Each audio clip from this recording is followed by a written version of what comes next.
My phone. Welcome back to the 2 Months Podcast presented by BioSteel and powered by Go Goat Sports. I'm your host, Joshua Marshall. Today, I'm with a good friend of ours. He's been with us for quite some time now here, and he's helping us out during some playoff stuff. And he's won 2 Stanley Cups as we're in the Stanley Cup playoffs. We'd like to welcome back Mike Futa to the 2 Months Podcast. Foods, how's it going? Good, bub. What's that on your hat? That's what we call CDM Toronto Maple Leafs hats. Oh, sorry. Uh, yeah, it was not a good night last night, Foods, and you know what? We recorded. I learned a lesson. Don't record after a Leafs loss. I did that. I threw that episode into the garbage because it was not a good one. So I'm a little bit more calmer now. Maybe we'll see. But so I was like, I'm just gonna wait to do the interview with Foods, and then he'll probably calm me down because he obviously you've been in this game a long. You've seen a lot of things. Did you see that coming last night, Foods? No, no. And that's the one thing, because this team, the whole pitch has been, this is new, right? This is shiny and this is new. Like, look at the way, and last year you go through the regular season, and then, the playoffs, they stretch them out, but a lot of the same faults come in, lack of depth. And I really felt they addressed a lot of issues. The only thing I did say before the series was that the only area I felt that they were still head over heels questioning was goal, right? Yeah. And so I guess you want to ask questions after the first. So the biggest thing for me is you've got a team that's majorly, they're knocked down the stretch in Tampa as they've been exhausted, right? They played more playoff hockey than anybody. You've seen a little friction, for the first time, a little scratch in the armor between Cooper and his stars and sitting out the guys and stuff like that. You've worked hard to get that home ice advantage, and you come out in front of your fans who are salivating, and you allow a first goal, it's sloppy, and then another goal, it's sloppy. Now you're taking a fan base that's just riveted, and this series is far from over. I still think the Leafs are going to win this series. I absolutely do. I think, but unfortunately now I think they're going to win it more because of the question marks about Hedman and Cernak than just that they're outright a better team. Yeah. And that's unfortunate because it won't matter how they win it. But I just think, and I don't buy into this last year. Hey, it was a 5-0 last year, a win, and we still didn't win. Throw it out, right? Somebody's got to win 7 games. But the last thing that Sheldon, he's worked so hard to have this team prepared, and you could just see the slow burn. And everybody, I know they made a big deal on Hockey Canada about how calm and composed he was on the bench in the first period. When he was walking off the bench in the first period, I thought a bomb was going to go off in his head, right? Same. And I'm sure he caught himself because he's clearly much more mature, but you just couldn't see that coming. And I one thing, 100%, I don't blame the refereeing in this. Okay.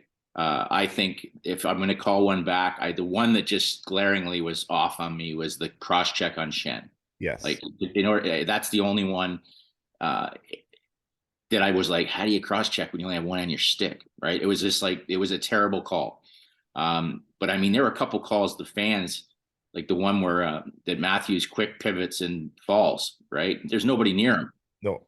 Right? There's just some trips and bobbles. And McCabe looked tentative for the first time. Like, I'll give him a mat because he's a warrior. But I mean, he looked off. Gio looked off. Paul looked off. Some of the big boys didn't have their A game, but I think they'll bounce back. I felt that this whole notion of the bottom sixes are now a better match off. I think you really see what Tampa's bottom six is capable of. They're just more experienced at that role in the playoffs. Yeah. And the whole thing just to me was tough to watch, just out of the excitement of here it comes. Now, I think Corey Perry, if Michael Bunting he's going to get suspended, or he should be suspended. Yeah. He should just watch Corey Perry, because he's a much better player than Corey Perry is right now, right? At this stage of his career. Yeah. But if you're going to play that game within a game, get your head out of your ass. Okay. Yeah. He literally, there's a borderline call with Hedman in the corner. He's got to know by now that it doesn't matter whether Wes McCauley or friggin' Ray Scampanello is calling the game. Okay. If you're been diving around and flopping all year, making refs look bad in the playoffs, it's only got magnitude. So that kind of calls the Hedman in the corner to me was kind of, but it's Bunting. He's made his own bet. Yeah. But then you can see he starts the yapping again. Which was supposedly shut down. I thought he completely suckered in Saranac. I didn't think that was a penalty whatsoever in the corner. It was a flop. Yes. And then he sets the bed with an absolutely painful to watch 5-minute major that, I mean, I was kind of surprised because Elliot kind of acknowledged, if anybody, that's what it was killing me, how he was looking up. I was trying to figure out, I was not at the game live. I was Yeah. wondering what is he looking at the screen and yelling at and saying, no way, no way. I thought they must have been showing like a cartoon on the score that wasn't actually a replay. Exactly. Yeah. Yeah. Because it was like, it was a blatant leap, elbow right on the chops, Yeah. right? And there was no puck in the frame, right? So if Serenac's hurt, I mean, I drafted Cernak, so I hope he's not hurt. And I want to see a good series. So I don't want to see Tampa Bay roll out 4 guys and, have to play Ian Cole 35 minutes just to keep this close. But it is what it is. But that play certainly turned the game around. I was surprised by the challenge because the call was so quick that it wasn't a goal, that it was a good goal. Yeah.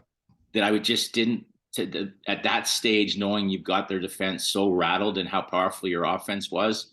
I thought it was a pretty gutsy challenge at that time to put yourself in a situation where you're gonna, take it on the chin, kill this penalty off, and now you've got them shorthanded. But to give them that 2-man advantage with the way their power play was cooking, kind of sunk the ship at that point. So there's so many parts about it, but again, if you could put all the negative boxes up for the Leafs, the one thing that you probably don't want to be saying after the game is, did we start the right goalie? We got to be more disciplined. Everything about which your negatives were there, Yeah. and the positive, and plus, while Vasilevsky was awesome.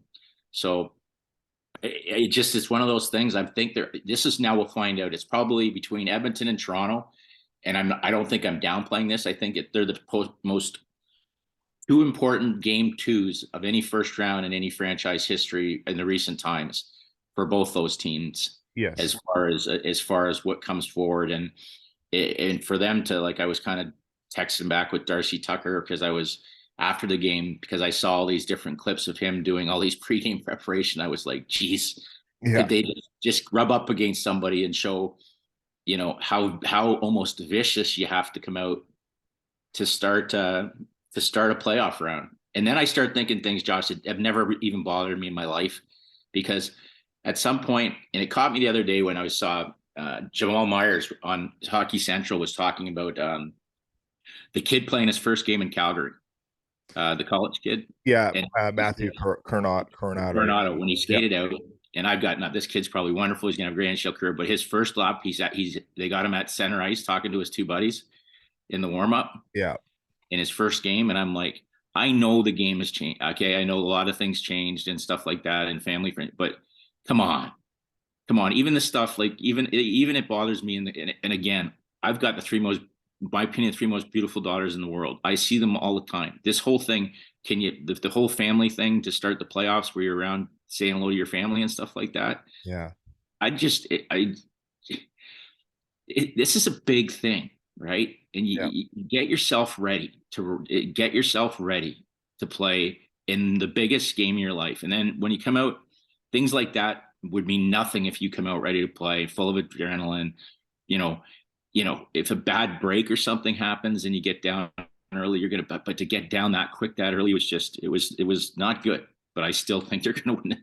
I still think they're going to win the series. But every time they do this, I mean, now game 2, I think the fans, I mean, I know they're making a big thing about them leaving early, but I mean, it's a weeknight, and any game they'd leave early if it was a 4 goal, because most of them had to get home to work. Yeah. But you get to game 2, and I think it's going to be a much closer game. I truly hope Hedman and Cernak are playing, just for the quality of the game. Correct. Yep. But now they're talking about, we got to get Nyes in. Now you're putting a pressure, like, he shouldn't be the difference maker. Yeah. You know what I mean? Or we got to go 7D. So they've went from being fully prepared, Matt, doing all these lines all the way into now they've got at least 5 to 7 questions they have to answer before game 2. 2 starts. Yeah. And now, like, Keith even kind of played into it after the game when he got asked about, is it didn't say he didn't commit to Samsonov. Like, Samsonov's interview, I'm going to be better. I played like shit, whatever. And then you got Kiefer not even committing to, and that's playoff stuff. Unless he's gone. The only time I like that comment is if he's already gone up to Samsonov and said, Good You're point. in. Just get ready. And then he can say whatever he wants to the media. But if he hasn't said that yet, and you got a Samsonov who's clearly, I mean, what is he, 1-7 now? And then he hears Yeah. the coach say that. Yeah. You don't want him second guessing himself. Yeah, and you're the first one on it, because like even last night when we did our one that we didn't publish, like and you said it on past episodes with us before, you said it on other platforms, and Tim and Friends and all the other places that you've done interviews on, is everything else seemed to be okay. The forward line has been okay. Like they were kind of figuring out the deep pairings, they're kind of slowly getting to there. But the biggest thing was goaltending, in my opinion. Like that's the difference maker. And I'm a Leaf fan, so I'm trying more and more now to be more of a fan of just individual players, the players that I know, the players I got to meet, and all that. But because this team just sucks the energy right out of me. It's tough, Foods, because it's like, But Josh, I don't think Samson. I wouldn't pin that loss on Samsonov, and that's no, the thing. no, and like, But I'm just saying, and I agree with you. But my point was, I think this team has been structurally built much improved than the previous stuff. But the only area, because for me, and it's a point, I mean, right, you said about making a miscellaneous point, is it kills me when you look around, like, well, there's 16 teams, and I think it's 8-8. Only 8 of the teams are starting the goaltender that they projected to start at the beginning of the season. yeah, Right. Everybody else has got guys that, that's great. Whether it's obvious Samson deserves it, but they were question marks. They were clearly backups to start the season. So at that point, you have to look and realize that whoever that guy was that you thought was going to start, you've got a huge cap hit that's either in a baseball cap or in a suit that's not allowing you to make your team better on the ice because of how much money you have tied up with someone that has nothing to do with the series. yeah, So, yeah. So we'll see. Would you go with Joseph Wall then? no, I'd give Samsonov one more start, but Yeah, it'd be a short leash. yeah, It's too much. And I mean, honestly, if Wall had gone in last night, and I mean, I've heard internally they have absolute, and I don't see him enough, yeah, but for what I've heard and what I've seen, they'd have no problem if he had to start the series. But I think you really do a lot of damage to Samsonov. That wasn't a goaltending loss, yeah. right? He was part of an absolute abysmal effort, an abysmal start. Five Um, and you damage his future with the team. You do if you just take him out right away, in my opinion. yeah, And it's a total. I know internally, it's not a panic. Internally, it's not a panic move because they trust him, but externally, that looks like an exceptional panic move. yeah. Because if they lose game 2, they're done, in my opinion. Like, Well, I never agree. I've seen too much anymore, but I mean, it yeah, certainly would not be a good feeling, especially if Hedman and Cernak are drawing back in and they're yeah, going, yeah. whether they're going home. If Tampa Bay is going home with a 2-0 lead in this series, And those guys are in the lineup. then Yeah, I would say to you, I don't say it's done, but I'd say the best scenario is the Leafs are going to be down 3-1, and then it's going to be one game at a time. any mistakes magnitude. Now the tone of the crowd's going to change dramatically to we're right behind you. Like it's hard too, man. You keep looking at that sea of whatever outside of people, and it's like they're literally standing there. They look like Yeah, when it's not going well, they look like I watched an episode of Cheers the other night where yeah, they all went to their opera and all you see is the heads and then there's just no noise whatsoever and they're just waiting for something to happen. The only difference in Cheers is Norm opens a beer, so you hear that. yeah. Exactly. That's about it. So, so you touched on. So we'll finish up on that on the Leafs. We'll see what happens there. As the game got on, I thought their star players kind of played a little bit better, but I didn't like the bottom 6 at all. Again, I don't know, man. Something with me. I like to see Wayne Simmons in the lineup. Looks like Tanner Janot might come back in. Looks like he's ahead of schedule, but I don't know. Zach Aston Reese just looked lost out there. Well, that first giveaway was just when you're a fourth line guy, the last, there's two things you can't do is throw a puck away like that or take a penalty. Yeah. Right. I mean, and you're like, and he just that's one. And I agreed with him being in the lineup, but that was a tough start for him. Yeah. But I mean, again, throwing Nyes in the situation, like there's probably goodness from rookie. I don't see non-rookie jitters coming in there, especially he's now seeing what it's like. Everything's been rose and candy. Now you see what it's like when you lose a game in Toronto. Yes. It's a different animal. So, and I mean, you'll tell a lot about the kid, but it's a lot of pressure to put on a kid. I'm sure he'll live up to it. But I mean, I know from talking to Simmer that he kind of he's so hungry to get in there, but I think he realizes that his only chance of getting in there is if Jeannot Is draws back in. yeah, yeah. And I don't know, maybe that's a blessing. Obviously, Bunting has a hearing today at 3 p.m. Eastern, so we know he's either going to get a game or two. I say he gets 2 games. But there's really no update for Victor Hedman, but Hedman was right there when they got off the ice. He looked good in spirit. He was giving the guys high fives. So, and The only thing I worry is he was listed as injured all last week, so this isn't something that that's new. Yeah. Yeah, this isn't something they could draw back and like you can go back and watch Bunting take off Chernek's head to find out why he's out, but there was nothing significant that happened, meaning he's got something nagging that's not in the right spot. So as long I hate to say it, but if it's one of those kind of injuries, like if it's a groin or something like that, then it's almost every game you win, you've got another game to rest. And it sounds terrible because you'd want to win as fast as possible, but like again, if Jeannot, I would say I'd be shocked if Jeannot comes back in game 2 because you're by winning at home, you've given another 2 days to rest whatever injury he has. So yeah. That being said, one of Hedman or Cernak does not roll out of the gate tomorrow night, the Leafs got to capitalize on that. Yeah, got to make them pay. So move over to the Oilers and the Kings. The Kings organization you've known for a long time. The biggest thing that I loved, and you know Drew Doughty better than anyone we're going to have on this podcast, and anyone that I know and all that. When he comes out and says we're going to smack Connor McDavid around before game 1, and then you see the Oilers come out with the effort that they did, hitting everything. Do you say that's more of a strategy move by Drew to make that, because it almost seemed like he brought them in right where he wanted them, and you've seen that this Kings team can do in those moments at times. Obviously, I know it's not the same team that was there when you won those cups with them. Oh, but it's the same Drew. Yeah. No, I don't think Drew thinks about what he said until the moment it comes out. Yeah. And I mean that with complete respect. I mean, even the stuff that used to happen with Tkachuk, and that's what makes Drew Drew. Now, if I know he's matured and he's a great family man now, and got wonderful children, but if he would, unless, Todd had somebody put up a teleprompter and said, this is your answer, Drew Doughty, that's what makes him him. It's what comes out of the gap first. Yeah. And that's why, when it was 2-0, he looked like he was a little bit, he was a little bit, man, did I poke the bear kind of thing. And that's another one. I thought this series, and I think, again, I've got Edmonton to win this series, but you think last year how hard LA played them, and Jonathan Quick was a huge answer to that. Yes. I felt when I saw early in the game, and I give Blakey full credit because they've obviously done their work on Korpisalo, that I thought Korpisalo was like outstanding, right? And you could have easily thought that there was a massive decision to be made about who goes in based on their records down the stretch. But Korpisalo, he has playoff experience, and I thought he looked exceptional. I was shocked at the lack of discipline by Edmonton. Again, because there's a certain kind of tough, but there's the cross checks. Like there was somebody took maybe I don't know, it was a nurse or something. Evan Bouchard, 2 minutes.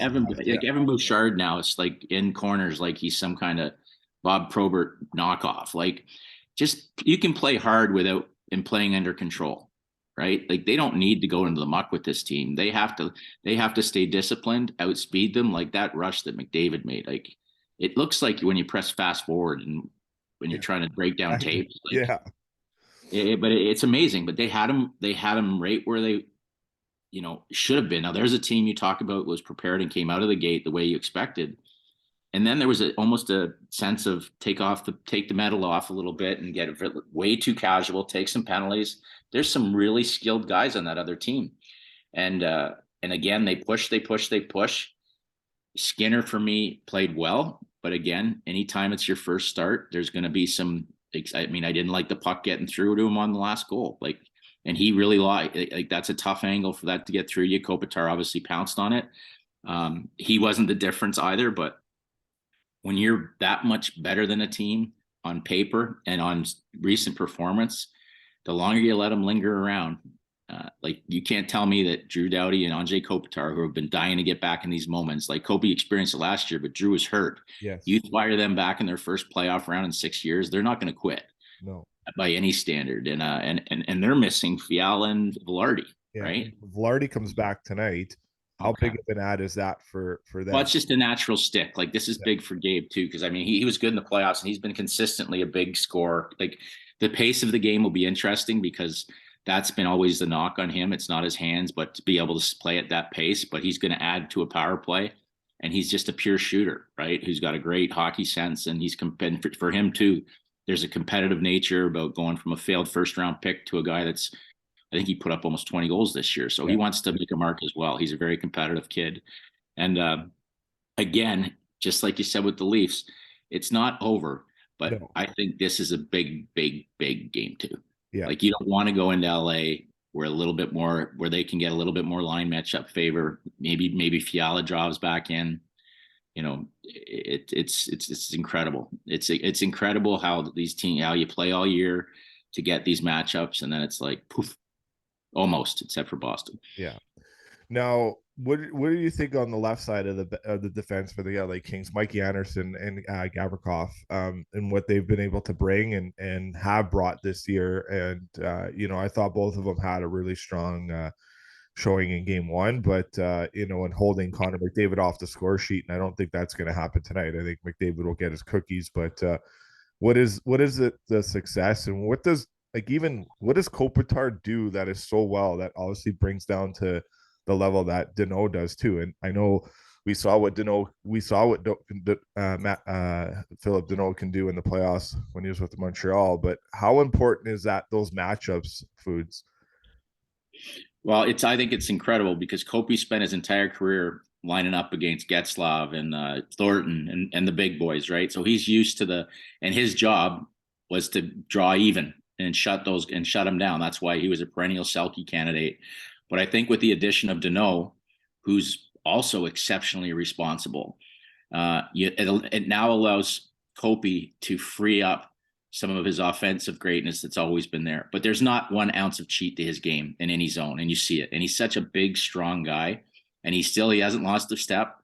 And it's funny because for so many years, and this is no knock to Dustin Brown, but it was like when Matt Sundin was at his best, there was always who's going to be on your wing and stuff like that. And it wasn't, and as Brownie got on in his career, he was the best fit for Kopi at that stage, but it wasn't just igniting fear in other lines, right? Yeah. So now the way Kempy's playing and the ability to throw in some young speed and assets that show some different looks, it makes that line that much more offensively dangerous. And once again, the depth down the middle is something we always talk about.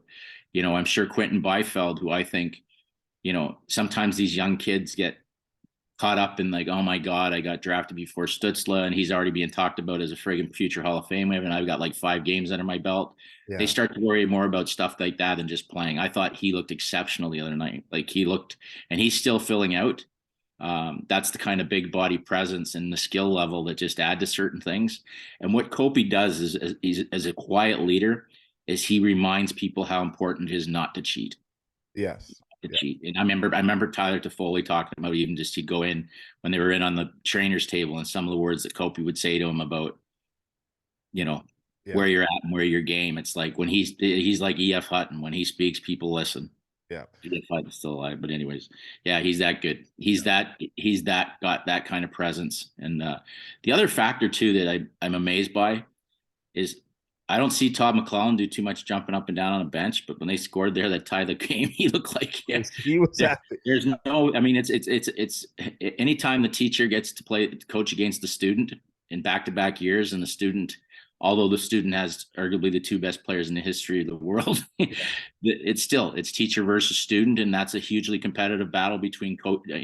Woody has been Todd's assistant for of years. Yeah. years and years and years and years. And now Todd, Woody's earned his stripes to be a head coach and he's doing exceptionally well. And there's Todd that's just grinding away and doing a great job in another sense. And, there's that internal battle, I guarantee you, that's brewing there as well between the coaches. Yeah, and obviously with Todd being a former head coach of the Edmonton Oilers and being let go in a situation that probably didn't really warrant it or whatnot. It's just that was just a weird year that year for them. But is there any pressure on Todd to get past the first round here, and and what he's been able to do in playoff success in the past?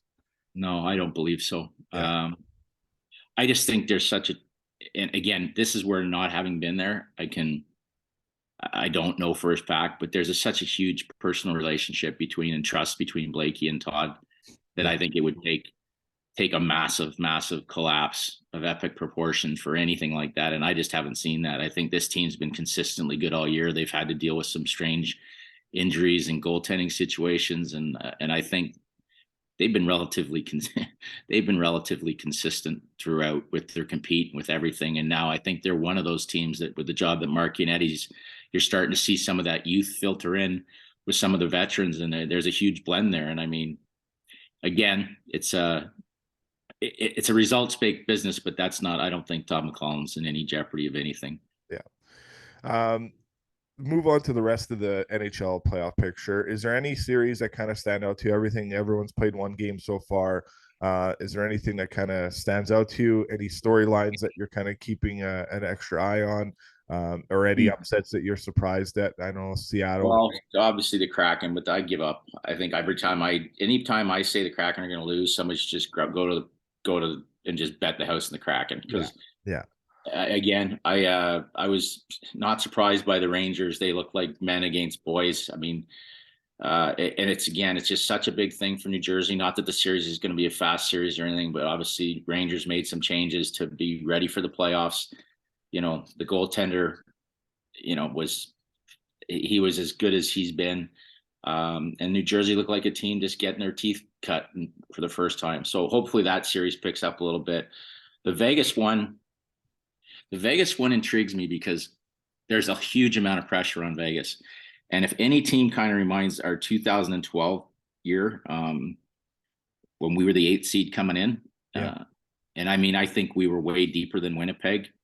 But the one thing is that Jonathan Quick was in his absolute zone, and I see Hellenbuck as being a real that kind of goalie that can get into your kitchen. And it's been you got Mark Stone coming back in, and White Cloud, who I love. And the Mark Stone is like a huge joy, but there's certain guys coming back in, the way they play the game, it's an easier transition. Stoner's like, he's an all-star everything, but that pace for your first game is a tough one.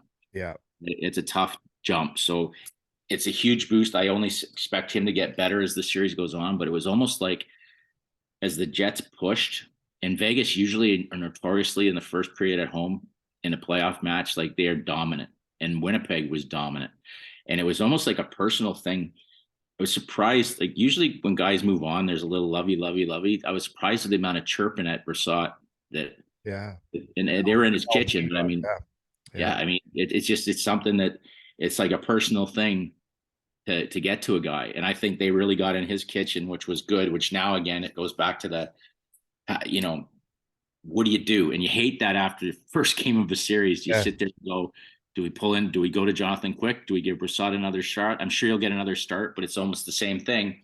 You're like, okay, we've got a guy that kind of quickie bobbled it a little bit down the stretch, but he's always had that capable in the playoffs of just turning a game around. And we'll see what happens there. So there's interesting decisions when you look down and you're wondering who you're going to start in your second game at goal, because Winnipeg looked great last night. Yeah. And as an 8th seed, they're playing with the house money, and winning changes everything. It's like Calgary, if they got in. When you look at guys like these guys that are supposedly unhappy, like Wheeler and Dubois, look at the look in their faces last night. Those guys didn't look disappointed, like they're getting their cars and driving out of Winnipeg. No. They're in the moment. And if they can get on a run in Winnipeg, there's nothing like that home base, even if it is for a short period of time. They look like they bought in, and it was a very impressive win. And Jack Eichel's, there's a lot of pressure being an elite player in the playoffs, and that was his first playoff game. And again, you think about the guys that he's being compared to coming into the league. Yes. If that team's going to win, they gave up a lot of assets for an elite number one center, and he's got to be an elite number one center. Yeah. What's your thoughts on the switch, the conversation of flipping the switch when it comes to this time of the year? Because you touched on it there with Quickie. We've seen it last night with the Tampa Bay Lightning. A lot of people were counting them out. Their record against playoff teams versus non-playoff teams was crazy. Versus non-playoff teams, they're 25-3. Versus non-playoff teams, they were 23, 25-3. But when it comes to that time of the year. You've been there. You won 2 Stanley Cups with the LA Kings. You've seen it with your core. When you get into those moments, can you talk and bring some of the fans in of what that means and how special that is and what it takes to just flip that switch and let's go? Well, it has to come from within. Like it's at that point in the season, it's not coming from management. It's not coming from. There's got to be that guy inside the room. And right now, I mean, I think Edmonton has some incredible. They have so much great players that, you know, the flip the switch thing. Their talent level just could just erupt. But Yeah, as far as the internal, I think you would have had to won as a group to know what it takes. And Tampa Bay has that. I think Colorado has that. That's why I don't think, as much as I think it's going to be a much longer series than I thought, I think Colorado has that internal ability to flip the switch. My problem with Colorado is it doesn't matter what you say. And that's why I was a little not critical of Toronto down the stretch, but you almost want to. I get the part of resting guys, but when you play so many musical chairs, and I know it was hard because O'Reilly was out, yeah, and you know your team's going to have him in, so you kind of want to try different things, knowing that he's not going to be in there. But like McCarr's missed so much hockey. These guys have missed so much hockey. When you get back, it takes a while for the band to get back together and get, you know, like that's why for me, flip the switch. They haven't had to flip the switch this year, but Boston, I mean, do you imagine any other team starting a series like without Bergeron and coming out and just making it look like yeah, yeah, house money? I mean, that to me is a team that's going to be really hard. I mean, I'm not creating hockey. I mean, look what they were during the season, but I mean, it's going to be really difficult. And it's funny because I think if Toronto ever gets there, they'll give them a hell of a series. I think they would wear down the Lightning, and maybe like Florida again. They're the ultimate situation. I don't think Florida can play any better than they did the other night.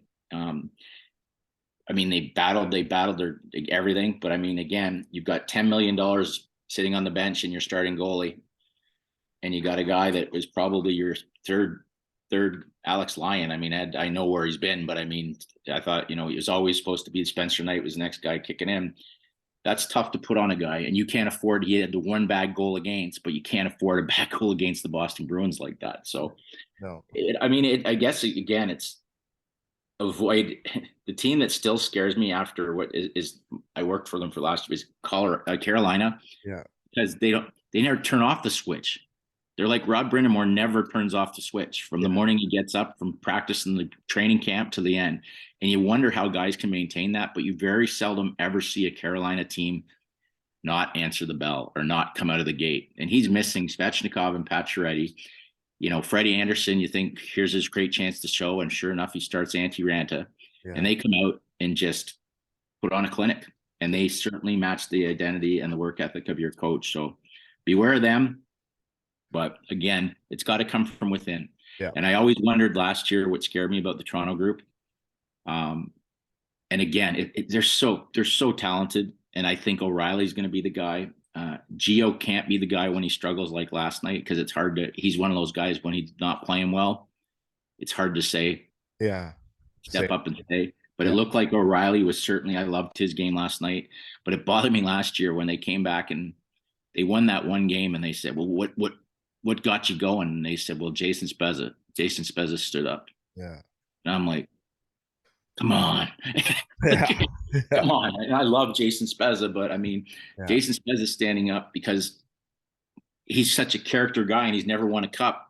And he's like, guys, I'm sure it was like, this is just could be the end of the road for me. Like, you guys have plenty ahead of you. Let's not waste this moment. And yeah, they come in and they get it. But at this stage, you need some of the young core taking it up and taking it to another level and not allowing nights like last night to happen. yeah. All right. Well, let's move on and finish up with the Calgary Flames foods. Where, yeah, exactly. Uh, if anyone's watching, Foods just did if there, well, this will be on our YouTube channel. So, but Foods just did a funny face here, but just excited and seeing what happens here in this off season. But can you talk about what happened with the Calgary Flames from game one to where we're at now? Your thoughts, your analysis on this, and where things go from here. Well, first of all, if anybody follows me on Hockey Central for 2 years in a row. I mean, maybe it's 3 years in a row.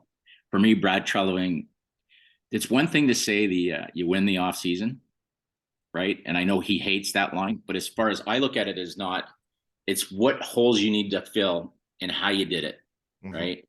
They need a number one goaltender. He goes out and gets at Markstrom, Vezina finalist. Yeah. Okay, you need a warrior right shot D. They get Tanev.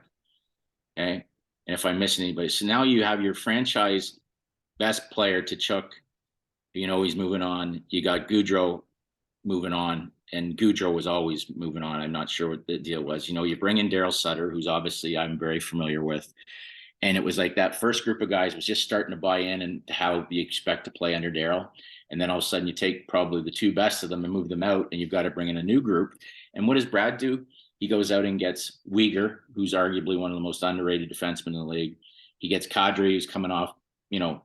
playoff championship, health, looks amazing. And he gets a guy, Jonathan Huberdeau, who, whatever, he had 100 gazillion points. Yeah. So for me, he did a wonderful job, and I'm a huge fan of his. And then he put it together and you put it on the wall and you want it to work, and for whatever reason, it can't jam, it doesn't gel. And I think Daryl was really, really tough on him early. I didn't like a couple of his press conferences. I mean, I've always been a huge fan in LA of his press conferences. I found them insightful, entertaining. I don't think when we had a dressing room just filled with veteran leaders, that I don't think those kind of things, those were water off Tuck's back, because we literally, I think we had 12 captains or 13. I've said that, 14 Yep. captains in our room. So those things are going to bounce off them. But you look at Calgary, and I know there's leaders in there, but they haven't even named a captain. So when you've got guys in there, they're going to take some of that stuff, and they're not as thick skinned, some of the new generation players, and it's going to affect performance. And I think the lack of consistency. I don't think Markey was as good as he needs to be. I still think he's one of the best goalies in the world, but it comes down to this, and all of a sudden, Brad decides that he's got to move on to different pastures, right? So, Brad Trello, I know Brian Burke says it all the time, that how do you say it? He's going to be out of work as long as he wants to be, Correct. meaning he can pick his next job.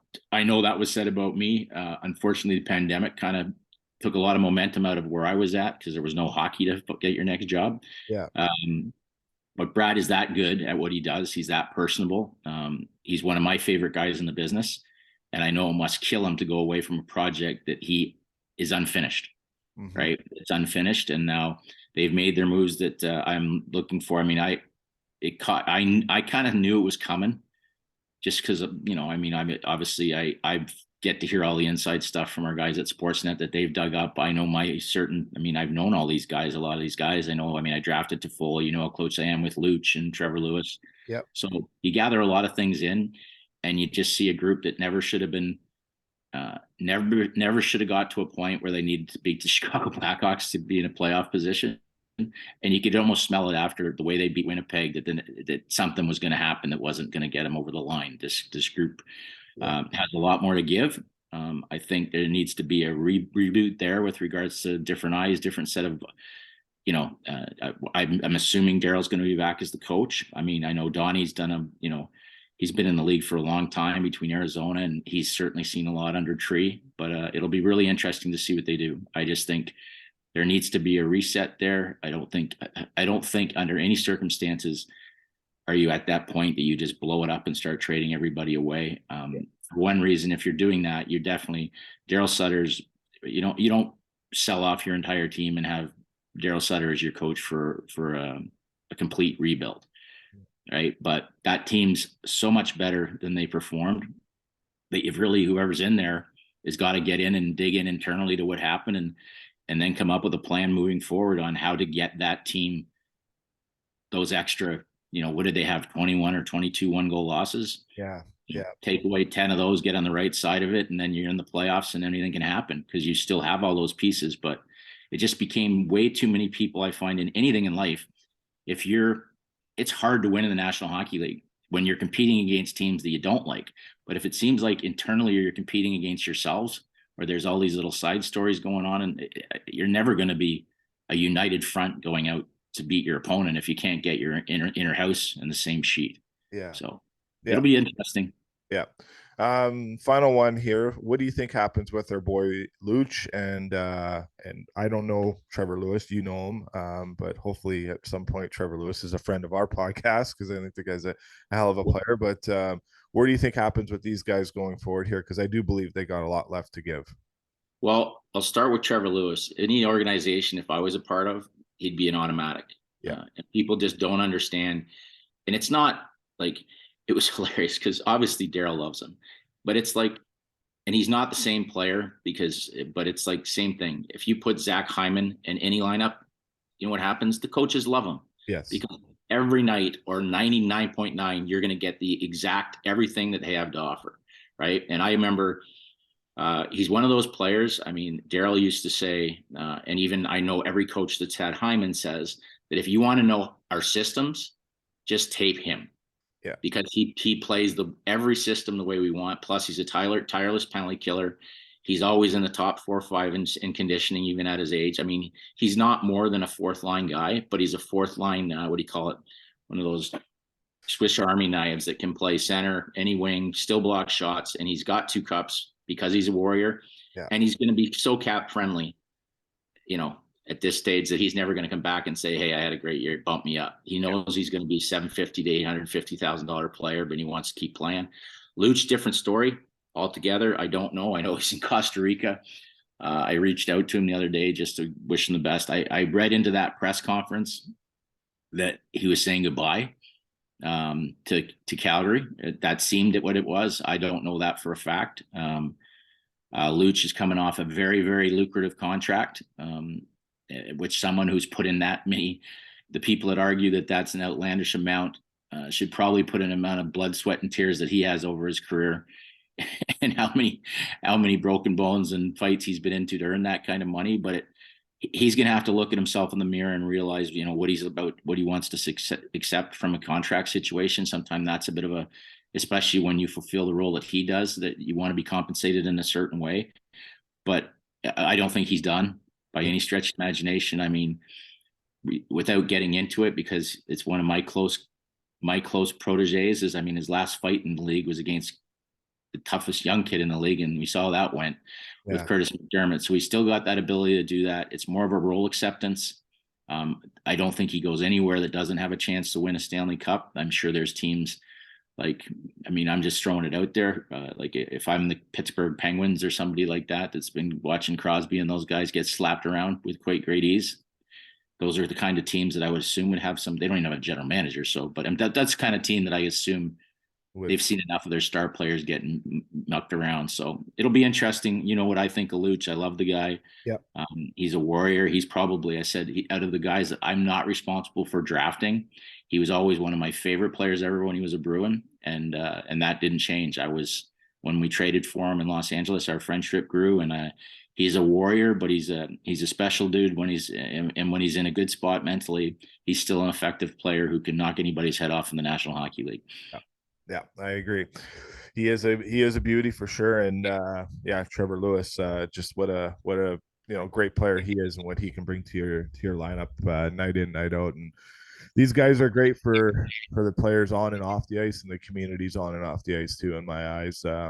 It's unbelievable. Yeah. It's unbelievable what these guys do. It's so selfless, but it's not just limited to them. Trust me. It amazes me how much these guys do in the community. And even you go to the greatest player in the world right now, and the stuff he's got going on with that family, is it Benny, I think it is, with Ben Stelter. Ben Stelter, like that stuff just rips you apart. And I mean, and I hate to say it, and it's not, when Connor McDavid makes a promise like that, I'd be wary of what he's got left to give in this series. Yeah, exactly. He's doing that for Benny, and his father Mike is a friend of our podcast here.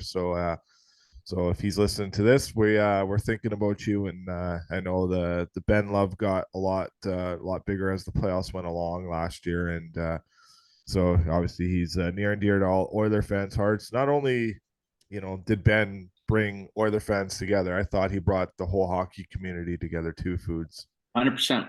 Yeah, it's just sad. It's sad, and it brings everything into perspective. But you can see the emotional impact he's had on Connor. Yeah. And Connor is pretty. He doesn't. I know these he has so many emotions because you can see it through his compete and everything. But to bring out that the emotional button that sometimes people really want to shield from the public of how much he meant to him as a human being. It's really touches you, and I'm glad that the Oilers are really. I'm the same, and it's totally different. There was a little girl, amazing Grace Bowen, that that Justin Williams introduced me to, and I think you've heard this, but I mean, I came out after a game in Toronto, and she's a little bald head, little LA Kings jersey, in a wheelchair with her foot on upside down. And I was like, what's going on? And I went over and introduced myself, and her parents explained, Greg and Andre, that she had lost her leg to cancer and that she'd had her foot put upside down because that was the only way it was going to fit in a sledge. She wanted to become a sledge hockey player because she was such a great, that was her dream, to be Haley Wickenheiser. And then unfortunately things got worse, and I became so enthralled with this girl. Like, I started taking her out on dates and met her at the World Juniors. And then I had arranged through Luc Robitaille, and I hadn't really told Justin Williams, to have her fly down to LA and drop the puck. And she dropped the puck in LA, and Justin was the captain for that night. And Barry Melrose stepped back, and it was his Barry Melrose night, and he allowed it all to happen. It was funny. We were playing Calgary, so Mark Giordano was captain. So for me, it was like somebody was looking down to watch Justin Williams, probably my best friend in the game, and Mark Giordano, who you know how close I am with him, taking the opening faceoff for Grace. And then she went back and she passed away, I think 3-4 weeks later. So, and I've to this day, every charity thing I do goes to her. Every year I have a celebration with my daughters and her parents where we get a box of the Leaf game and just go down and celebrate her life. But at a different level, when you find something that really hits you that emotionally, it's not just something that's in the moment and that initial, that thrust that, you know, when he passes, it's taking it to another level, and it's a lifelong commitment to that young man, or to my case, to Amazing Grace, that it's a natural, like, to my daughters today, if they have a run for cancer, it's always we run for Grace and stuff like that. And she's got my angel around her neck, and it drives you. Every time I get down or anything about hockey, or oh, woe is me, why am I not back in the league, I think about her, and then it kind of puts everything in perspective. Yeah, it does. As I like to say, life is not always about us. It never really is. It's about the people around us, the people that impact us, and the people we can help impact them. We see it, we live it and die by all these goals, these plays in the playoffs. But it's a game. It is their livelihood as the athletes and the managers and all that stuff. But it's our escape from what's going on in the world, and people going on. And I know there's people listening to this podcast. I go through mental health stuff too, and there's people I miss in my life. There's people that were important to me that are not here anymore, and there's stories, and and the one charity we're close with here is the Child Advocacy Center in Red Deer, and a lot of our donations go to that charity, and we just love what they do. And there's a lot of great players in this community that support that. And this year there'll be the Calgary Flames Edmonton Oilers Battle of Alberta golf tournament later in the year, and so it's nice finish up on that. And we're thinking of all those people that are involved and that are impacted by stories that are tough. But there's great people like you. There's great people like Connor McDavid that bring you in and show the support and show the love. And that's why I love this game. This game, it says a lot. And I don't know if you saw that video on the weekend of Jacob Trouba going up to Isaiah at the after the Rangers game and giving him that jersey. Yeah, that young kid was a part of a school shooting, and what he's been able to do to help a lot of people. And Jacob Trouba, paid for his they helped pay for his scholarship to go to school to be a lawyer, and gave him his number. And we got a lot of great people like that in this game. So it's that's why I love hockey and the people in the game too. And I love you, Foods. You're the best. And thanks, my friend. Look forward to our next chat. Yes, for sure. All right, you have a good one. Keep that hat. Keep the faith. Keep the hat on. Exactly right. You got it. We'll chat soon, Foods. Yeah, bud.